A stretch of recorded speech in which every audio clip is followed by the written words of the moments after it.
Assalamualaikum warahmatullahi wabarakatuh.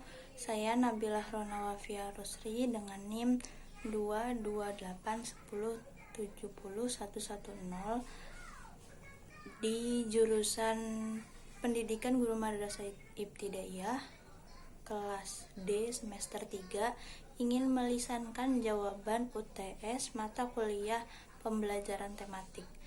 Pertanyaan pertama, apa saja langkah-langkah dalam merencanakan dan mengembangkan kurikulum yang harus dilakukan oleh guru?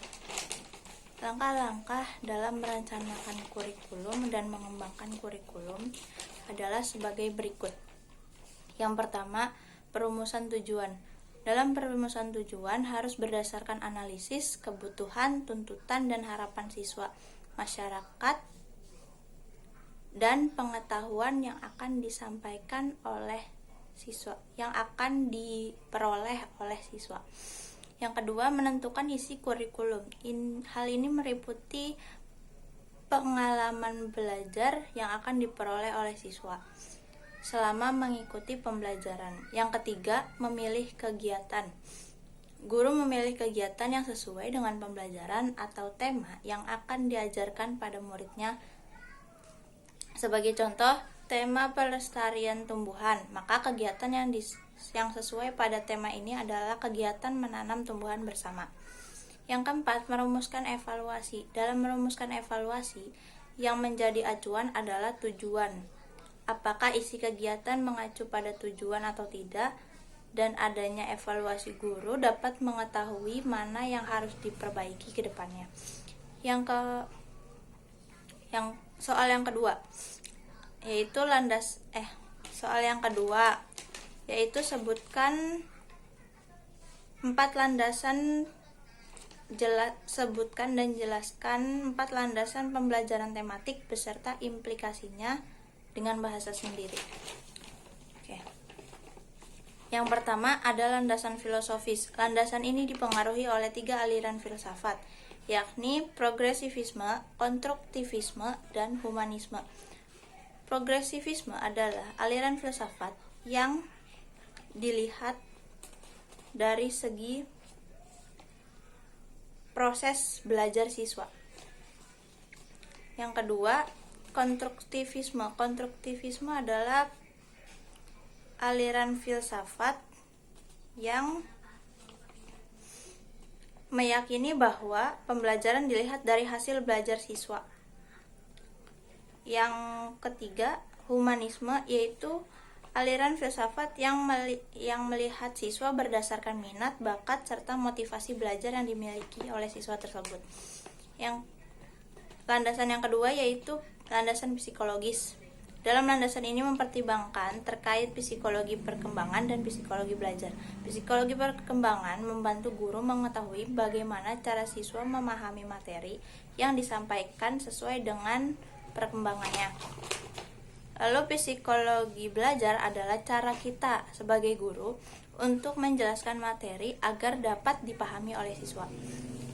Yang ketiga ada landasan yuridis. Landasan yuridis yaitu landasan yang berkaitan dengan hukum atau perundang-undangan, yaitu mengacu pada Undang-Undang Nomor 23 Tahun 2022 tentang Perlindungan Anak yang mengemukakan bahwa setiap anak berhak memperoleh pendidikan dan pengajaran.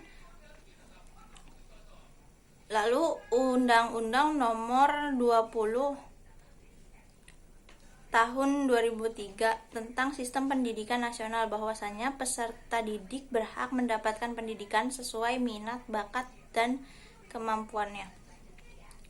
Yang keempat ada landasan sosial budaya. Artinya, pembelajaran ini harus mengandung dan sesuai dengan nilai-nilai di masyarakat. Landasan ini juga mempertimbangkan ilmu pengetahuan, teknologi, dan juga seni.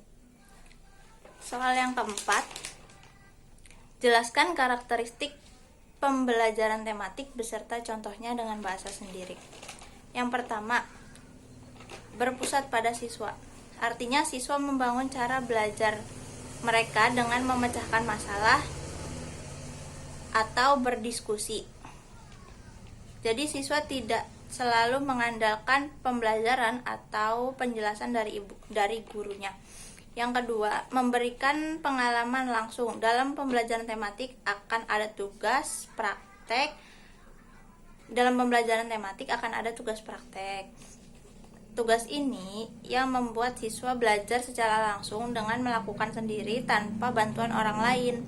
Hal ini akan memberikan pengalaman pada siswa karena praktek yang ia lakukan akan membawa kesan sehingga pembelajaran mudah terserap olehnya. Yang ketiga, yaitu pemisahan mata pelajaran yang tidak begitu jelas. Dalam tematik, semua mata pelajaran digabungkan dalam satu tema. Hal ini membuat mata pelajaran seperti IPS, IPA, matematika, dan lain sebagainya menjadi tidak jelas karena digabungkan dalam satu tema.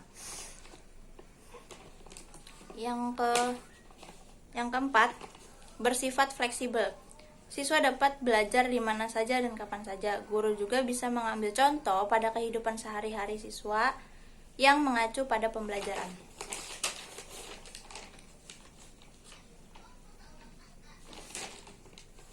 Yang kelima, mengembangkan keterampilan sosial. Pembelajaran tematik melatih siswa untuk berinteraksi dengan orang lain. Selain itu, pada pembelajaran ini terdapat diskusi sehingga keterampilan sosial mereka berkembang. Yang keenam, menggunakan prinsip belajar sambil bermain. Prinsip ini membuat pembelajaran tematik menjadi menyenangkan untuk siswa. Siswa juga tidak jenuh karena harus mendengar penjelasan guru di kelas dan menjadi pasif. Soal yang keempat, yakni susun rincian materi pembelajaran dalam suatu rencana pembelajaran tematik terpadu yang memadukan minimal 3 materi dan mata pelajaran. Rinciannya: A. Tetapkan kelas dan temanya. B. Rumusan KD dan indikatornya. C. Skema keterpaduan materi dan mata pelajaran yang dipadukan dalam suatu tema.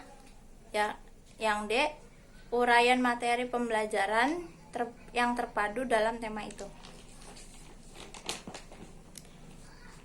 Jawaban nomor 4 yang A. Kelas 3, tema sayangi hewan. B. Kompetensi dasarnya: menguraikan pesan dalam dongeng hewan, memeragakan pesan dalam dongeng sebagai ungkapan diri, mengidentifikasi ciri-ciri hewan, mengetahui makanan hewan herbivora, karnivora, omnivora, mengetahui pola atau bentuk hewan, mengkreasikan bentuk hewan dengan warna. Indikator: membaca dongeng yang telah guru berikan, menceritakan pesan dongeng dalam bentuk lisan, menjelaskan pesan dongeng secara lisan pada guru, mengamati ciri-ciri hewan di sekitar, menuliskan ciri-ciri hewan, memberikan penjelasan pada siswa terkait materi, mengkategorikan hewan ke dalam herbivora, omnivora, dan karnivora, menggambar pola atau bentuk hewan, dan menambahkan warna dan berkreasi pada hewan yang digambar. C. Skema keterpaduan materi dari pembelajaran yang dipadukan dalam suatu tema. Dalam satu tema ada mata pelajaran bahasa Indonesia, IPA, dan SBDP. Materinya materi dongeng, ciri hewan dan makanannya, dan materi gambar. Untuk materinya yang D, materinya bahasa Indonesia. Dongeng adalah bentuk karya sastra lama yang menceritakan kejadian luar biasa dan bersifat hayalan atau tidak terjadi di dunia nyata. Unsur-unsur dongeng yaitu ada tema, latar, alur, tokoh, sifat, karakter, dan amanat. IPA, ciri hewan berdasarkan fisik, yaitu mata, kaki, tangan, mulut, dan lain-lain. Untuk makanannya, Herbivora yaitu hewan pemakan tumbuhan. Omnivora yaitu hewan pemakan segalanya. Sedangkan karnivora hewan pemakan daging. Untuk SBDP-nya, menggambar adalah kegiatan kreatif untuk membentuk imajinasi si pembuat. Unsur-unsur gambar yakni titik, garis, bentuk, warna, tekstur, bidang, gelap terang, dan ruang. Sekian jawaban lisan UTS IPA dari saya. Wassalamualaikum warahmatullahi wabarakatuh.